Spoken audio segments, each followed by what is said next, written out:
I saw 3 shooting stars within 10 minutes of each other this morning. 3 a.m. Guess that makes sense. 3 stars, 3 a.m. But I was laying there, I was like, man, why can't I go to sleep? And why in the world? You know, when it's 50 degrees outside, so I'm like, I'm gonna go sit outside. And I'm looking up, and literally within 10 minutes, I see 3 shooting stars. I'm like, man, that's awesome. And then, you know, it reminded me of the time, the first time I saw a shooting star. I was 16 years old. My parents had told me, hey, you know, I was talking about buying a car, and I was like, they told me that whatever I could afford, I could buy, because I wasn't working. I started working at 14, by the way, working at Po Folks with a lot of buddies of mine. John Griffey, Toby Sanderford, Bill Delbrook, and Alan Broom, Mark Fox, and several more. It was really fun. I was a table technician. So back to the story. Any car that I could afford, right? So I found one, and it was an awesome one.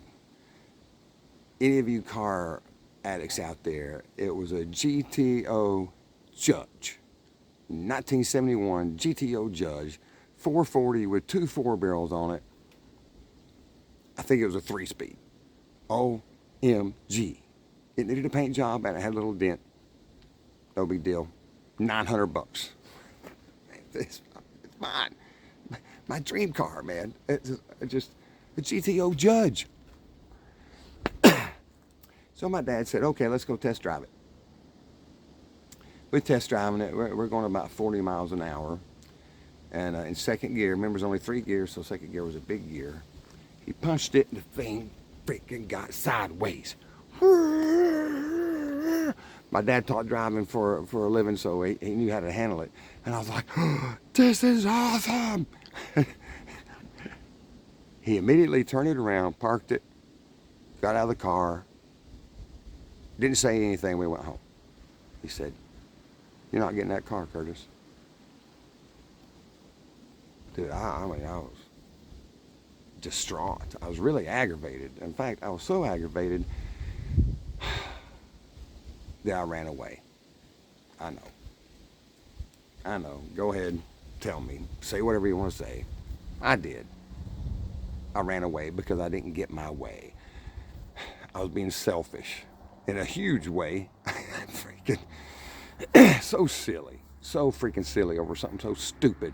You know, I had that what I call the middle class disease. You know, where you pretty much get everything that you need, most things that you want. But either way, I feel so bad about that. It was about 2, maybe 3 in the morning, actually, and I saw a shooting star. I was out in the middle of the woods, a place called Chester Foss Park, and sleeping in the back of my truck, and I saw that shooting star. I was like, this is a sign. This is a miracle. It's okay to go back home. It is safe. It is a good place. And you know, when I got back home, oh my goodness, my dad was out looking for me. My mom was sitting there in tears. They'd called several of my friends.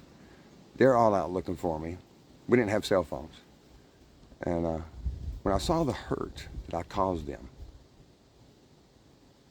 because of my selfishness and my stupidity, it really hurt.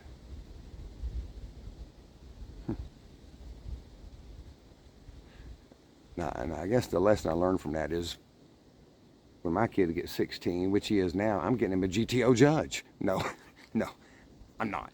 I completely understand. Dad said, son, you wouldn't be alive now. This was 10 years ago if I'd allowed you to get that thing. Because I still bring it up. That thing's worth like $80,000 now. But I wouldn't have kept it. And it probably would have killed me. I definitely would have wrecked it and destroyed it. So it wouldn't be worth anything now. So, yeah, kind of the point of my story is things don't just hurt you when you're being selfish. When you think of yourself only, it hurts other people too. There's 2 great courses that I'm kind of pushing right now. One's called 23 Strong. It's awesome. Mindset and little physical stuff. And then a thing called Miracle Mindset. Yeah, that one. They're very affordable. So, what are you doing right now, or what have you done in the past that's causing others to hurt? If you're not taking care of yourself, then that's actually being selfish, because you're hurting other people. If you're sick and ill or on drugs or an alcoholic, or you're really, really obese to the point where there's diabetes and everything set in, you're hurting other people too, man. Not just yourself. Just remember that. So give these two things a shot. 23 Strong Challenge. It's 23 days. Miracle Mindset, 21 days. New year, let's get going. In fact, I'm starting the 23 Strong with several buddies of mine. Jon is one of them. You know, Jon. Anyway, sorry, that was more memories. He was a friend of mine back then when I ran away.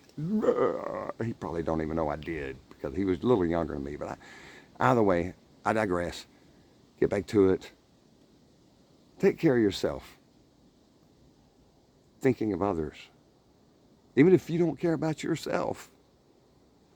Where's the camera? Even if you don't care about yourself, think about others. All right. And y'all have a blessed day. And remember that you really were born of greatness and for greatness. Now go get that Oodle phone and let's do this challenge together. I start on the 30th, whatever day that is.